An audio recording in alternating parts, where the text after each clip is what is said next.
All right, let's dive into the vibrant and, let's be honest, sometimes seemingly chaotic world of Indian festivals.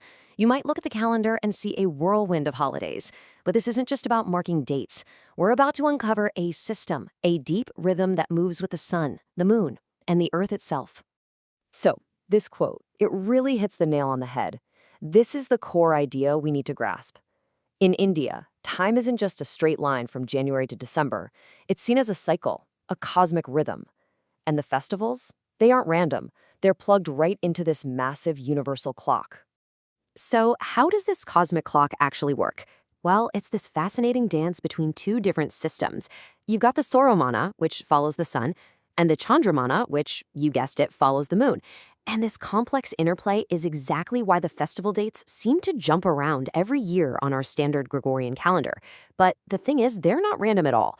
In reality, they're staying perfectly in sync with the stars.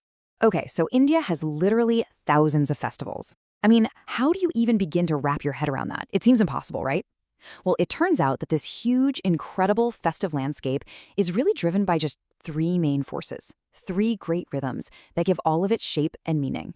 And here they are, the rhythm of the land, the rhythm of the gods, and the rhythm of community. Once you understand these three, everything else just clicks into place. So let's start with that first one. First up, the rhythm of the land. You can think of these as some of the most ancient celebrations humanity has. They're basically a conversation with nature itself, marking the end of a long, cold winter, welcoming the monsoon rains, and most importantly, showing gratitude for the harvest. Okay, this is where it gets really fascinating. Look at Lohri in the north and Pongal in the south. On the surface, they seem completely different, don't they? One has these huge bonfires, the other involves boiling milk until it overflows. But get this? They are both celebrating the exact same astronomical event, the moment the sun begins its journey north again after winter. It's a perfect example of how one single cosmic moment can spark this incredible diversity of cultural expression. And it doesn't even stop there. If you go over to Gujarat for the same event, which they call Uttarayan, the sky just explodes into a massive, colorful battlefield of kites. Here, the whole vibe shifts from reverence to this kind of joyful aggression, where everyone's trying to cut their rivals' kite strings. It's just amazing to see how much variety can be packed into one single moment on the cosmic calendar. All right, let's move on to our second rhythm. This is where mythology and epic stories take center stage. And we're not just talking about remembering old tales here. No, these festivals are more like massive, public, open-air theater productions where divine dramas are brought to life on an incredible scale. Just take the Rath Yatra in Puri. I mean, this is devotion on an architectural scale. Every single year, they build three gigantic chariots, some as tall as a 4-story building, completely from scratch. Then there's this amazing act of humility, where the local king himself comes and sweeps the chariot floors with a golden broom. And after that, millions of people grab onto these thick ropes and pull these immense structures through the streets. And you know, the sight of these massive, unstoppable chariots moving through a sea of humanity was so awe-inspiring, so overwhelming, that it actually gave the English language a word we still use all the time: juggernaut. How cool is that?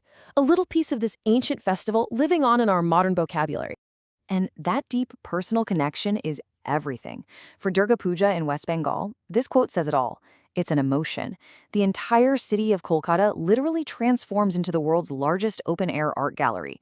You get thousands of these elaborate temporary structures called pandals, each one a completely unique artistic universe, all built to house the goddess. It's just a stunning spectacle of art, faith, and pure feeling. And that brings us to our third and final rhythm, the rhythm of community. Here, the focus shifts. It becomes all about celebrating a shared heritage, making social bonds stronger, and preserving ancient traditions. This is especially vibrant among India's incredibly diverse indigenous tribal groups. And sometimes that community bond isn't something you see, it's something you hear. It's a sound you can feel in your chest. Take a look at this number. What do you think it represents? It's not 100 years or 100 people. It's a beat. It's an audible heartbeat. It's the number of drums, 100 of them all beaten in perfect, hypnotic unison during the Wangala festival in Meghalaya. Just try to imagine the sound of 100 long drums creating one single powerful rhythm that echoes through the hills. This isn't just a performance, it's the very heartbeat of a community made audible for all to hear. And this community spirit is expressed in so many unique ways. Just look at these two examples. In Mizoram, you have the Chero dance.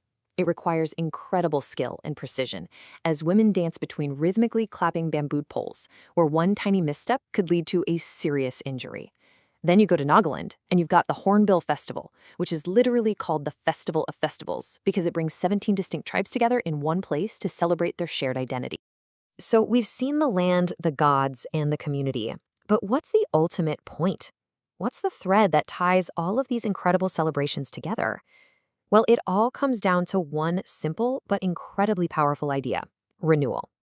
This chart brings it all together beautifully. Think about it. The festivals of the land, like Pongal, are about renewing the soil and our connection with nature.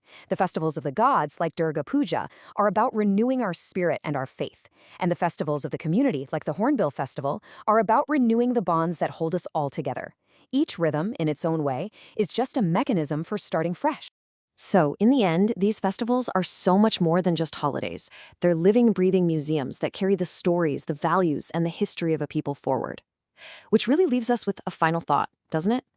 What stories do our own celebrations, wherever we are in the world, tell about who we are and what we truly value?